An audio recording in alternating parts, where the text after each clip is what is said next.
తెలుగు రాష్ట్రాలలో అక్రమంగా ఆవుల రవాణా రోజురోజుకి పెరిగిపోతుంది.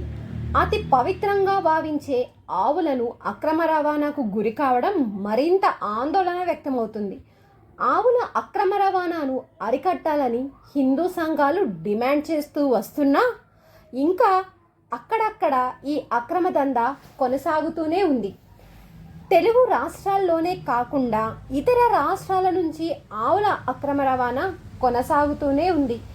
ఇలా కొందరు అక్రమార్కులు ఎలాంటి భయం లేకుండా యథేచ్ఛంగా రవాణా చేస్తూ సొమ్ము చేసుకుంటున్నారు.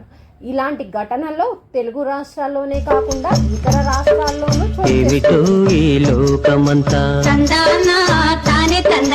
ఎంతకు అంతు పట్టని వింత